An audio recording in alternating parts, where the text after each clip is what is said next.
Good evening. You're watching the main news on HKIBC. I'm Cheryl Yuen. Here's a look at our top stories tonight. A plan to reduce the number of geographical constituencies in the new district councils get mixed reviews. The police force eases entrance requirements to attract more recruits. And a 14-year-old boy shoots and kills 8 children and a security guard in the Serbian capital, Belgrade. There's been a mixed response to a move to slash the number of constituencies in district councils. The reduction is part of a revamp, which includes the return of appointees and fewer directly elected members. Maisie Mock reports. The plan to revamp Hong Kong's district councils includes slashing the number of geographical constituencies, which directly elected their representatives, to just 44, down from 452 in the bodies, whose term expires at the end of the year. For example, the 13 constituencies in Wan Chai will be reduced to just 1, which will return 2 councillors.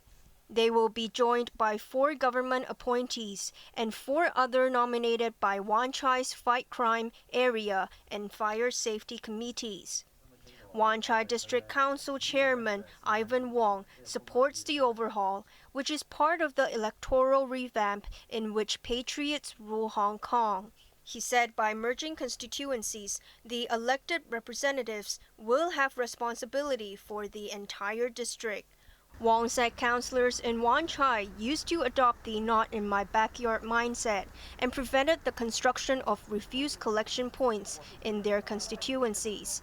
HKIBC Yuen, who heads the centrist Third Side Party, fears that elected councillors will carry a heavier workload as they would have to look after the entire district. The revamp includes the return of appointed members, a move defended by the Home Minister. When consider whether a candidate is suitable to be appointed to serve in a district council, the government would definitely consider the passion and the mission of the candidate of serving the community, and also whether the candidate is capable of giving constructive advice or professional advice to the government. In another departure from current practice, government officials will chair the councils instead of members electing the head themselves. Maisie Mock, HKIBC. Police have scrapped the minimum height and weight requirements in a bid to lure more recruits. And those who fail their English or Chinese language exams can sit for a written test. After failing to meet recruitment targets for several years, the city's police force is easing its entry requirements to attract applicants. Male candidates no longer need to be at least 163 centimeters tall and weigh 50 kilograms or more. Also dumped is the requirement for female applicants to be at least 152 centimeters in height and 42 kilograms in weight. From Friday, the minimum height and weight requirements become history. Applicants will also be allowed to wear glasses or contact lenses while undergoing eyesight tests. But color perception requirements remain unchanged.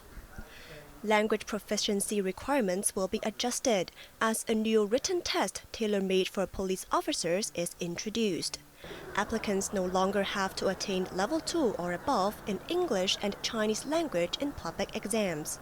Instead, they have to pass the Recruit Police Constable written exam, and the result will be permanently valid. Security Chief Chris Tang stated earlier that only 170 inspectors and 484 police constables were hired in the year 2021-22. That was only 40% of the recruitment target. The new requirements apply to constable, probationary inspector, and auxiliary police constable positions. Legislators have voted strongly in favor of this year's budget. 我宣布議案獲得通過。 The bill was passed with the approval of 82 lawmakers, while Social Welfare Representative HKIBC Yuen abstained. Financial Secretary Paul Chan welcomed the passage, saying the local economy is expected to grow between 3.5% and 5.5% this year. He said the rising number of tourists and an increase in private consumption have created a positive outlook. Chan added that despite the global economic and geopolitical instability, the government will take proper risk management. Plans to build public housing units on part of the Fanling Golf Course appear to have moved a step closer. A report has been submitted to a senior environmental official for a decision within 30 days. Maisie Mock has the details. The government plans to build about 12,000 public housing flats on a small part of the Fanling Golf Course, but its Environmental Impact Assessment, or EIA, report has yet to be approved. The Advisory Council on the Environment today discussed additional information submitted by the Civil Engineering and Development Department. They approved 6 of the 8 submissions, including surveys on birds, moths, and bats. Although the government and the Hong Kong Golf Club differed drastically on the number of species found in the area. In our EIA requirement, we want to compare the more number among the 4 zones. In comparison to what they have done in the golf course cup, they tend to try to work out how many more species in the whole golf club area, so golf course area. So then they will sample in a longer time, as well as they do more efforts in the sampling. Different survey efforts, methodologies, timing and approaches may yield different survey results.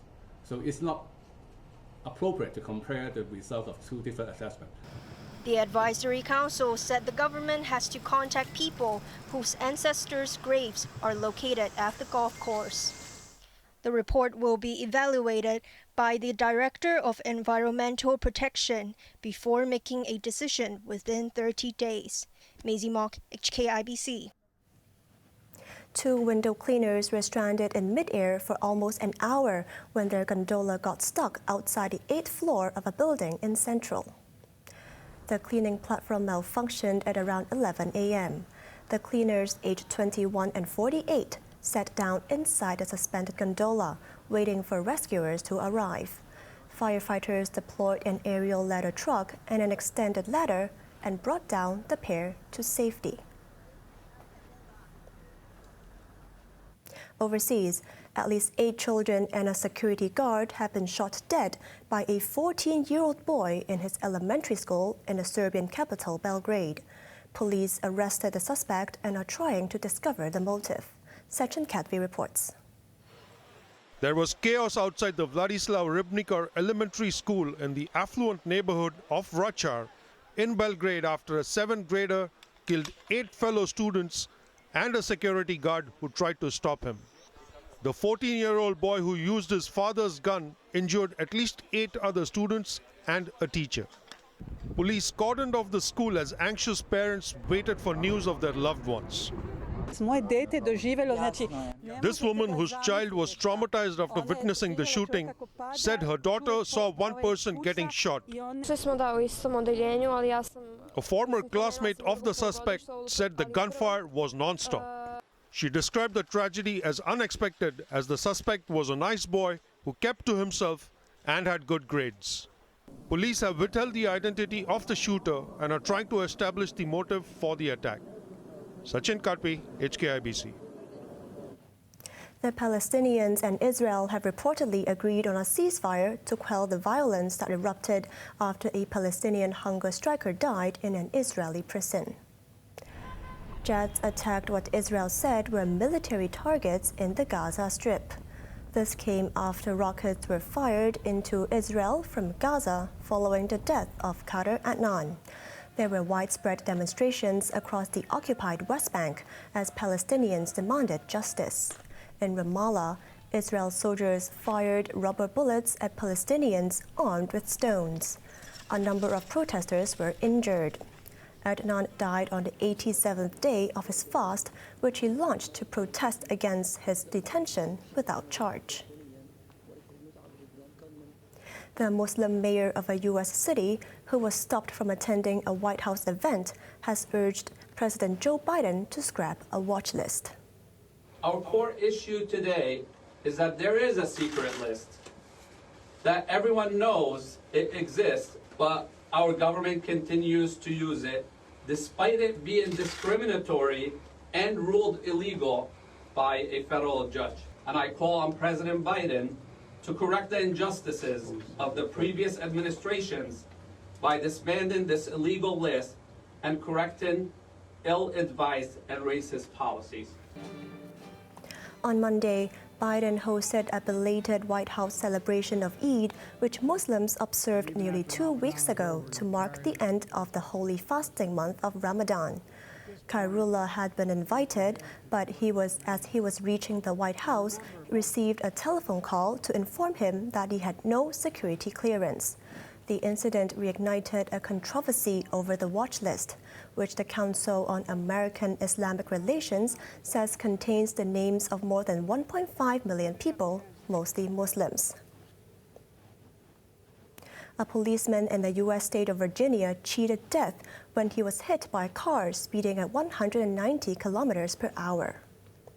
Ironically, the narrow escape happened when the Fairfax County officer had stopped another car for speeding.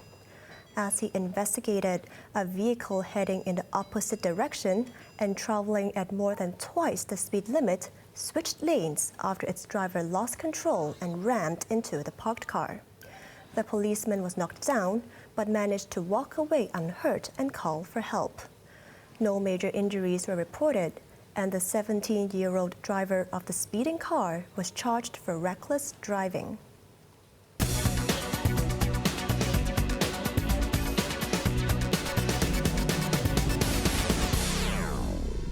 Hong Kong stocks have sunk on fears that another hike in U.S. interest rates could push the world's biggest economy into recession. The Hang Seng Index fell 1.2% to a one-week low as investors awaited the U.S. Federal Reserve's decision, which will be announced overnight. Hong Kong's de facto central bank is expected to follow in the footsteps of the Fed. Alibaba fell 2.4% as the tech sector retreated. Tencent was down 1.9%, while chipmaker SMIC declined 3.1%. Now let's take a look at the markets. The Hang Seng Index closed down 234 points. Top 10 active stocks. Tracker Fund lost 21 cents. Meituan lost $1.20. JD.com lost $3.90, and Baidu lost $3.70.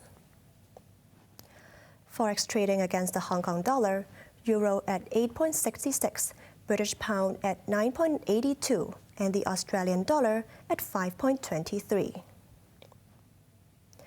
And the London FTSE is currently up 18 points. Onto the weather now. Cloudy periods with coastal mist tomorrow morning, becoming fine and hot during the day. Temperatures will range between 24 and 30 degrees. Expect sunny periods with some showers in the lead up to the weekend.